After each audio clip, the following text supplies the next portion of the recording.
कश्मीर से कन्याकुमारी और गुजरात से अरुणाचल प्रदेश तक देश की करोड़ों आस्थावान जनता ने सालों से एक ही स्वप्न देखा था। प्रभु श्री राम जन्मभूमि में भव्य मंदिर के निर्माण के साथ साथ अयोध्या को उसके प्राचीन गौरवशाली रूप में देखना। और सैकड़ों सालों के संघर्ष, हजारों लोगों के बलिदान, लाखों लोगों के धैर्य और करोड़ों लोगों की अटूट आस्था के कारण ये स्वप्न साकार हुआ भाद्रपद कृष्ण द्वितीया संवत 2077। तदनुसार 5 अगस्त सन 2020 को अभिजीत मुहूर्त में जब देश के यशस्वी और जनप्रिय प्रधानमंत्री श्री नरेंद्र मोदी के कर कमलों से भगवान श्री राम के भव्य मंदिर हेतु भूमि पूजन हुआ।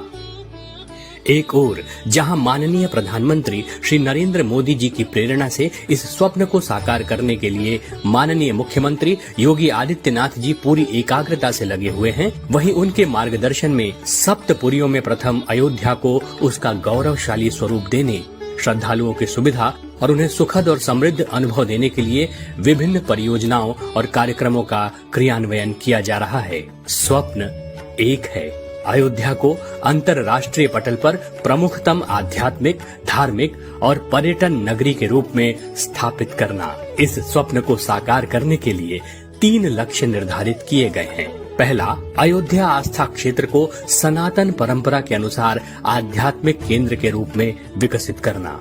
दूसरा, अयोध्या आस्था क्षेत्र को सर्वसमावेशी वैश्विक पर्यटन स्थली के रूप में विकसित करना। और तीसरा, अयोध्या विकास क्षेत्र को सतत आत्मनिर्भर नगर के अनुरूप विकसित करना। विभिन्न परियोजनाओं का विवरण इस प्रकार है। अयोध्या पहुंचने के लिए वायु मार्ग को सुगम बनाने के लिए अत्याधुनिक मर्यादा पुरुषोत्तम श्री राम अंतर्राष्ट्रीय हवाई अड्डे का निर्माण।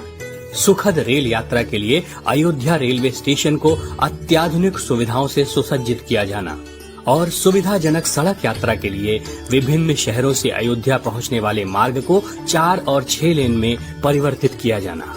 अयोध्या में आने वाले 6 प्रमुख मार्गों पर श्री राम मंदिर के डिजाइन से प्रेरित भव्य प्रवेश द्वार बनाए जाने की योजना है।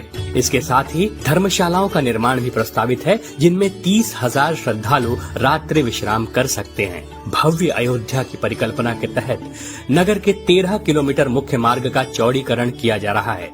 इस मार्ग के दोनों ओर रामायण कालीन वृक्षों की छाया भी उपलब्ध कराई जाएगी। श्रद्धालुओं की सुविधा के लिए श्रृंगार हाट से श्री राम मंदिर और सुग्रीव किले से श्री राम मंदिर के मार्ग निर्माण की प्रक्रिया शुरू कर दी गई है। नगर में स्मार्ट सिटी प्रोजेक्ट के तहत समेकित ट्रैफिक मैनेजमेंट प्रणाली और मल्टी लेवल पार्किंग की सुविधा रहेगी। अयोध्या की प्रमुख आध्यात्मिक यात्रा पंचकोशी के मार्ग को विश्व स्तरीय बनाने के साथ साथ संपूर्ण परिक्रमा मार्ग में पड़ने वाले 208 पौराणिक महत्व के स्थलों पर अनुसंधान कर उनको भी आवश्यक सुविधाओं से सुसज्जित करवाया जा रहा है। अयोध्या के चारों ओर 65 किलोमीटर की बाहरी रिंग रोड का निर्माण भारतीय राष्ट्रीय राजमार्ग प्राधिकरण द्वारा शीघ्र ही प्रारंभ हो जाएगा। अयोध्या के निकट 1200 एकड़ में पूर्ण रूप से वैदिक संदर्भों के अनुरूप एक नई टाउनशिप का निर्माण किया जा रहा है, जिनमें मुख्य रूप से आश्रम, मठ, उच्च स्तरीय होटल, राज्य के तथा अन्य इच्छुक देशों के अतिथि गृह बनाया जाना प्रस्तावित है। हरित ऊर्जा, प्रदूषण मुक्त गतिशीलता और इको फ्रेंडली सिद्धांतों को ध्यान में रखते हुए बनाए जाने वाले इस उपनगर के बीच में एक ब्रह्म स्थान रहेगा, जिसका संरेखण श्री राम मंदिर के शिखर के अनुरूप होगा। सरयू नदी के दोनों ओर के तटीय विकास की परिकल्पना इस नगरी की शोभा में अभिवृद्धि करेगी। गुप्तार घाट से जानकी घाट तक के विकास और सुंदरीकरण की परियोजना जल शक्ति विभाग उत्तर प्रदेश सरकार द्वारा भारत सरकार की स्वदेश दर्शन योजना के अंतर्गत स्वीकृति हेतु प्रस्तुत की गई है। अयोध्या में पर्यटन सुविधाओं के विकास के लिए भव्य पर्यटन सुविधा केंद्र नया घाट के निकट बनाया जाना प्रस्तावित है। इसी क्रम में उत्तर प्रदेश पर्यटन विभाग द्वारा श्री राम कथा संग्रहालय को उच्चीकृत करते हुए विश्व स्तरीय डिजिटल संग्रहालय बनाया जा रहा है। राम अरण्य एक अभिनव परिकल्पना है, जिसमें सरयू तट पर स्थित जमथरा में पब्लिक प्राइवेट पार्टनरशिप के माध्यम से श्री राम स्मृति वन का विकास प्रस्तावित है, जिसमें श्री राम के 14 वर्ष के वनवास की कथाओं को विभिन्न माध्यमों से सजीव किया जाएगा। स्थानीय, क्षेत्रीय, एक दिवसीय तथा राष्ट्रीय परिपथों को जोड़ते हुए अयोध्या के पर्यटन को विकसित किया जा रहा है। रामायण सर्किट की भांति सप्तपुरी सर्किट में भी अयोध्या को जोड़ने से पर्यटन विकास की संभावनाओं को बल मिलेगा तथा पर्यटकों की संख्या में वृद्धि होगी।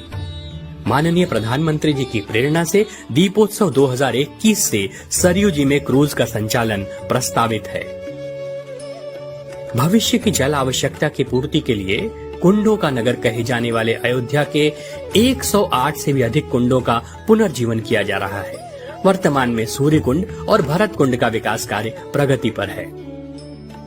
अतीत की भव्यता, वर्तमान की आवश्यकता और भविष्य की तैयारी के उद्देश्य के साथ बनाई गई इन योजनाओं में माननीय प्रधानमंत्री श्री नरेंद्र मोदी जी के सतत मार्गदर्शन की आवश्यकता है।